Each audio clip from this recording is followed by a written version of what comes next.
343. Tanga na ukasa oyo akama mine tukumisato na misato. Lisons paragraphe 2. Ici, le messager est en train de nous parler que quand nous venons au monde, nous venons sans rien. Et tout ce que nous avons dans le monde, que ce soit le salut, que ce soit tout ce que nous pouvons avoir le Saint-Esprit, que ce soit n'importe quoi, tout Dieu, c'est Dieu qui nous donne le souffle de vie. Je peux avoir une épouse, je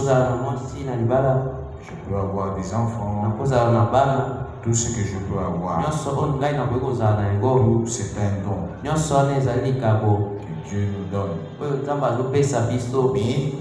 il y a une chose que Dieu ne vous donnera jamais. Et alors jamais. Et pour lequel vous ne devez même pas prier. Dieu ne vous donnera jamais ça.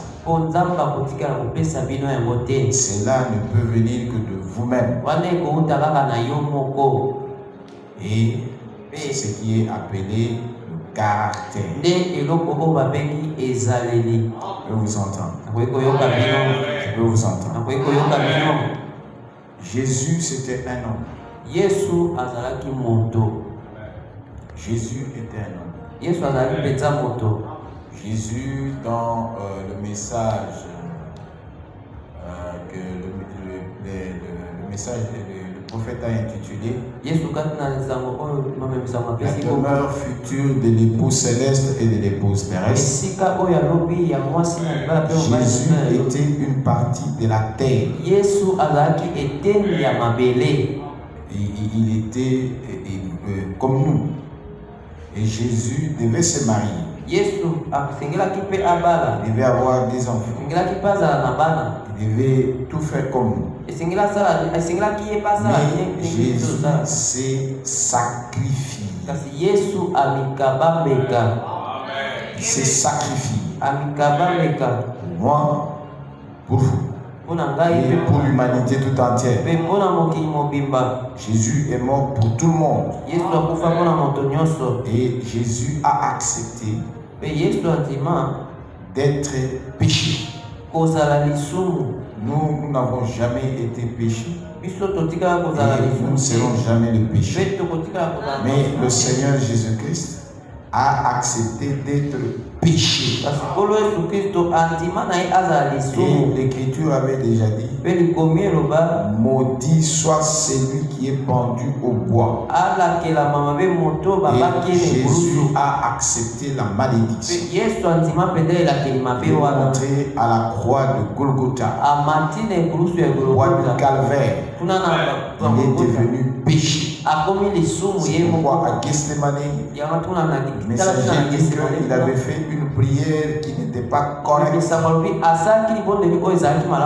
Pourquoi? Lui qui n'avait pas connu de péché, il devait maintenant prendre tes péchés et mes péchés. Il devait boire cela, pas devenir un pécheur, mais il devait être le péché lui-même. Alors regardons la vie qu'il avait menée. C'est pourquoi il a prié. Frère dit qu'il a fait une prière qui n'était pas en ordre. Il a dit, Père, si cela est possible, éloigne de moi cette coupe. Mais or, il était venu pour boire cette coupe-là.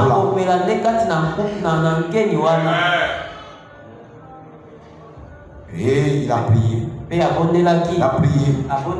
L'heure était grave. Il a demandé aux disciples, vous ne pouvez même pas veillez avec moi ne fût-ce qu'une seule heure. L'heure est grave. Le Fils de l'homme va être livré dans les mains des pécheurs. Et à ce moment-là, la prière avait totalement changé. Quand il s'éloignait un peu, Jésus s'est jeté par terre. Vous voyez un peu quand les enfants pleurent. Il s'est jeté par terre. Il priait. Mais à un certain moment, il était à bout. Et comme Dieu avait besoin de ses prières, le Père avait besoin de ses prières, il a envoyé son ange pour le fortifier, afin qu'il puisse encore prier. Il a prié, et il est monté à la croix. Et à la croix, vous savez ce qui est arrivé. Donc on a enlevé les habits. On l'a tiré comme David avait dit dans Psaume. Et ensuite, Dieu l'a fait descendre en enfer, dans le séjour de mort. Et quand il est ressuscité, il avait maintenant vaincu. Et maintenant, le prophète dit, Jésus regardait le ciel comme ça. Mais quand il est ressuscité, il est monté au-dessus des cieux. Et il commence à regarder les cieux comme ça. Et il a reçu un nom qui est au-dessus de tout nom. Il est maintenant au-dessus de ses semblables. Il n'est plus la même chose comme nous. À cause du travail de son âme. Ésaïe 53. Il dit, à cause du travail de son âme, le travail de l'âme. C'est pour ça que le prophète dit, si Dieu me demandait, qu'est-ce que tu aimerais avoir dans notre âme?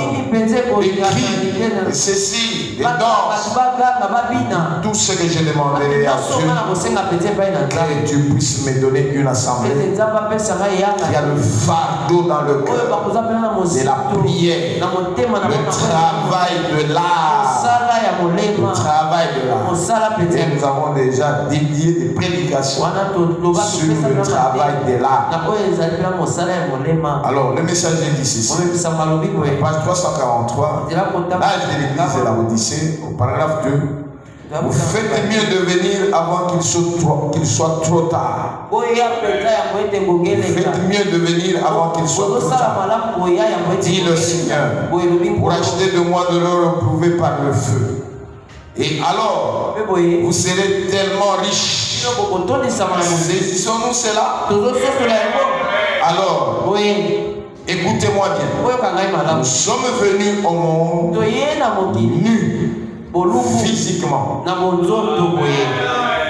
Oh non. Nous emportons quelque chose avec nous. C'est quelque chose de ce que nous pouvons emporter. C'est tout ce que nous pouvons emporter.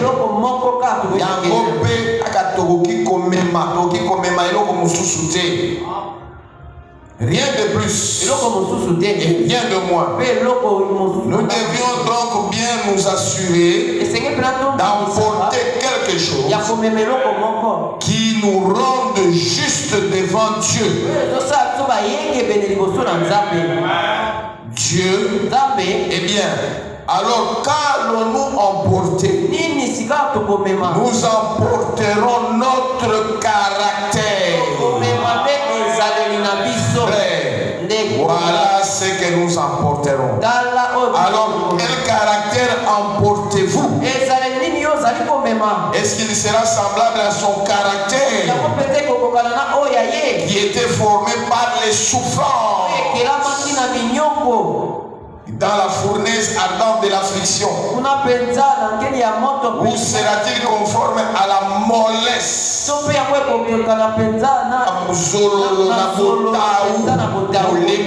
de ce peuple de la Odyssée? Sans caractère. Puisque la Odyssée Quand vous lisez dans Apocalypse chapitre 3, à partir du verset 14, il dit voici ce que dit la mer, le témoin fidèle et véritable, le principe de la création de Dieu, la Odyssée. Il n'est ni chaud ni froid. Puisque tu n'es ni froid ni froid, tu es tiède, je te vomirai de ma bouche. Puisque soit il faut chaud, tout flamme, soit il faut être froid. Un incrédule qui est dehors, qui est dans les bars, dans les boîtes de nuit, qui ne voit pas un Dieu, qui vit comme le monde, au lieu de venir à l'église, vous êtes un incrédule, vous êtes un semi-croyant. Il dit, cela dépend de chacun de nous en particulier. Car en ces jours-là, chacun portera son propre fardeau. Amen. La Odyssée, ni chaud ni froid. Mais ce que Dieu nous demande, nous devons être soit chaud, soit froid. Pas tiède. Vous êtes tiède, vomi de la bouche.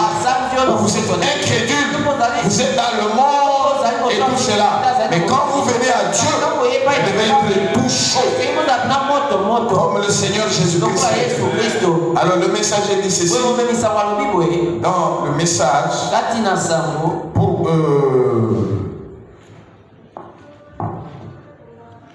l'union invisible de l'épouse de Christ, c'est prêché le 25 novembre 65. Quel dépôt sacré! Quelle responsabilité confiée à la femme. Maintenant, voyez-vous, elle est un type de l'église. Il y a la même responsabilité. Comme la femme, il y a la responsabilité à l'égard de sa virginité, de sa maternité, de sa féminité, de son mari. De même, l'Église a une responsabilité sacrée à l'égard de la parole, du Saint-Esprit et de la prière, exactement comme la femme.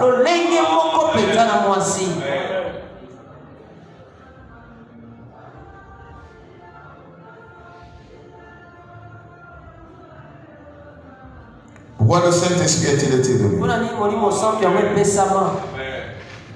Donc, une épouse que Jésus-Christ va chercher. Mon frère Madame de dit dans la parole parlée et la semence originelle, il dit la tête ne peut pas être la parole et le corps de béton. Il dit sinon quand on va donner les informations ne peuvent pas passer. Mais comme la tête, c'est ça le véritable photo de Jésus. Ça, ce n'est pas la photo de Jésus. Ça, c'est une peinture.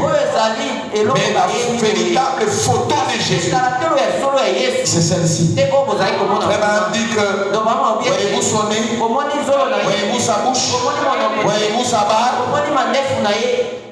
C'est le juge suprême. Il n'y en a pas d'autre. C'est le seul. Jésus-Christ s'est fait photographier. Ça, c'est une peinture. Hoffman. Donc, quelque chose qu'il avait dans sa tête. Mais la véritable photo de Jésus, c'est celle-ci. C'est pourquoi dans le message ici que nous sommes en train de voir, c'est le lever du soleil. Au début, là, frère Madame dit que je voulais consacrer beaucoup de temps sur quelque chose qui est arrivé, quelque chose qui était prophétisé. Là, Apocalypse 10, et qui s'est accompli. Mais je n'ai pas suffisamment de temps. Mais regardez, ça c'est Jésus. Alléluia. Amen. Regardez ses yeux. Regardez son nez. Regardez sa bouche. Regardez sa barbe. C'est ça la véritable photo de Jésus. Je vous entends. Le messager dit dans Pourquoi le Saint-Esprit a-t-il été donné? Prêché le 17 décembre 1959. Il dit voilà le but. Voilà pourquoi Dieu a envoyé le Saint-Esprit. Le Saint-Esprit est venu pour vous donner de la puissance. Vous avez besoin de la puissance. Recherchez le Saint-Esprit. Le Saint-Esprit est venu pour vous donner de la puissance. J'ai d'autres passages de l'Écriture ici, juste un instant. Le Saint-Esprit est venu pour vous donner de la puissance. Vous donner de la puissance, vous pourrez trouver celui-là. Vraiment trop parti ce soir. Vous donner de la puissance. De la puissance dans la prière. Si vous passez votre temps à dormir, à des futilités et à autre chose au monde. Et comme nous sommes en train de parler maintenant de Pharaon, sachez qu'il y a un manque. Il y a le manque du Saint-Esprit. Dieu était l'entrepreneur. Dieu veut que vous soyez des entrepreneurs. Vous donnez de la puissance. De la puissance dans la prière.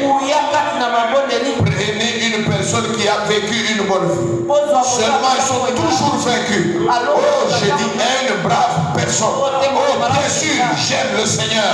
Frère Manan, toujours vaincu. Il n'obtient jamais la réponse à une prière. Remplissez une fois cette personne du Saint-Esprit. Vous savez ce qui s'est produit. Quand elle va devant Dieu, elle n'est pas vaincue. Elle s'approche avec hardiesse du trône de Dieu en croyant. Elle y a droit parce qu'elle est une fille de Dieu par naissance.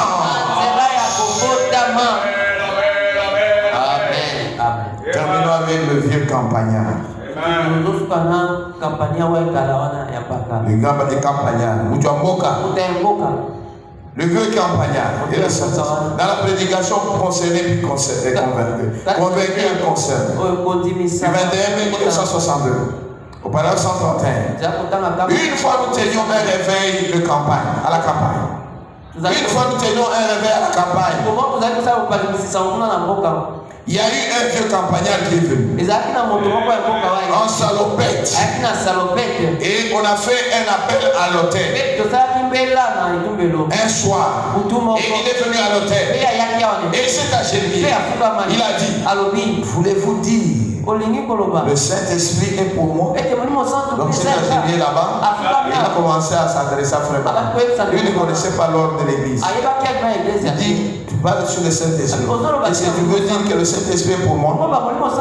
Je lui ai dit, oui monsieur.